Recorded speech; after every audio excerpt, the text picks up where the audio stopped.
Nous allons tout de suite le retrouver. Alain, est-ce que tu m'entends? Oui, je t'entends très bien. Où te trouves-tu? Eh bien, Brigitte, nous nous trouvons actuellement sur la piste de slalom et tu vois descendre des jeunes qui vont parcourir pas loin de 70 mètres, qui ont au bout une espèce de piscine pour ralentir leur course.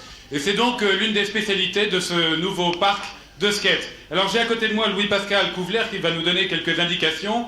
Il y a différentes façons de descendre cette piste de slalom. On peut atteindre quelle vitesse? Oh, 35 km/h, c'est un grand maximum. Et puis alors j'ai vu parfois certains d'entre eux qui le faisaient carrément sur les mains. Tiens, regarde la caméra là, on va suivre. En voilà un qui arrive carrément sur les mains. Là, ça demande un entraînement particulier, j'imagine. Oui, mais alors ça, c'est plus du slalom, c'est du freestyle, c'est de la figure libre. Et puis un autre qui arrive sur 2 roulettes seulement. Alors ça, c'est un wheelie, c'est un nose wheelie. Voilà.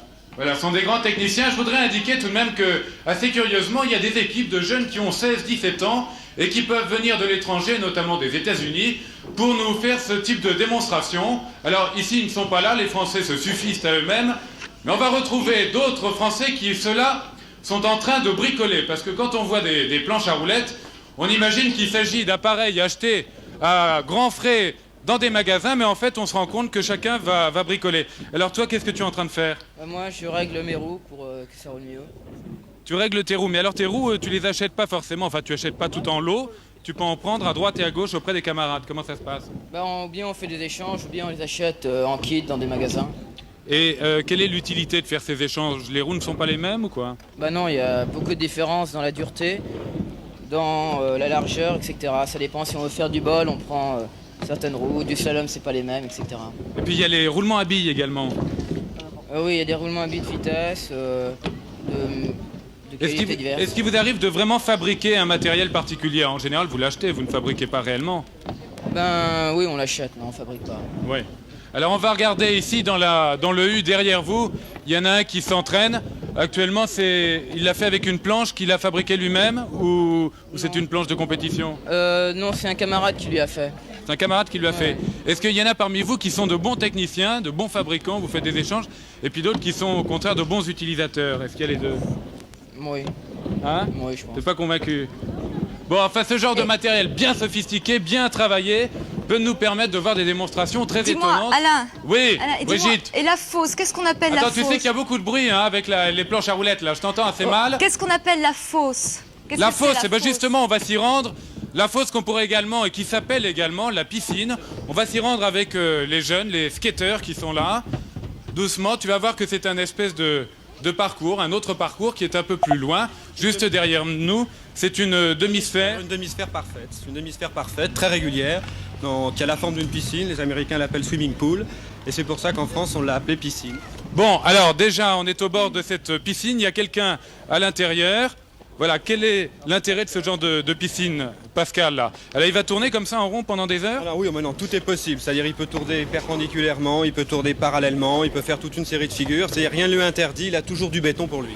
Oui, je voudrais signaler d'ailleurs que le caméraman a pratiquement autant de mérite que les skateurs parce que c'est extrêmement dangereux de se retrouver au bord de cette piscine. Ça va très vite, on risque d'être poussé. Et on va voir l'entrée de la piscine.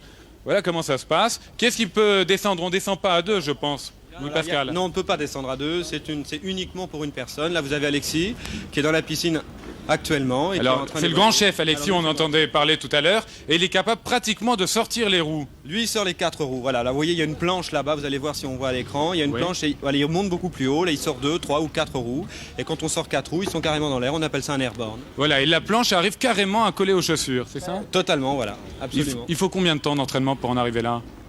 Pour quelqu'un qui est à peu près fort, il faut 1 mois. Voilà, vous avez vu un airborne, là, il faut à peu près 1 mois. Un bon mois, et au bout d'un bon mois, on arrive à cette technique. Bon, je vais me diriger vers quelques jeunes qui sont là. Je vais les prendre au hasard. Je voudrais te demander, là, tu as l'air de regarder avec beaucoup d'admiration ce qui se passe dans la piscine. Tu seras capable de faire ça un jour? J'en fais un peu, mais pas si bien. Qu'est-ce qui te manque encore comme qualité pour y arriver? Je pousse pas assez, et puis je fais pas des figures dedans, je tourne seulement. T'as jamais eu peur? Non. Non. Il y en a parmi vous qui ont peur parce qu'ils sont obligés de s'arrêter parce qu'ils ont peur? Non, enfin moi j'ai pas peur, je me lance et puis il arrive ce qui arrive et puis voilà. Bon, on verra d'ailleurs tout à l'heure ce qui peut arriver en matière de skateboard puisque on verra notamment des chutes, mais elles seront provoquées. Voilà Patrice, on va terminer sur ces images assez étonnantes de Merci, piscine. Alain. J'espère que vous pouvez les apprécier aussi bien que nous. Je vous Alain rappelle que nous nous trouvons à la piste de béton hurlant à Issy-les-Moulineaux. Voilà la sortie. Je crois qu'on peut tous l'applaudir. OK? Alors Patrice, on se retrouve tout à l'heure ici béton hurlant. À vous Cognac G. Merci beaucoup Alain, mais je te signale que c'est pas Patrice.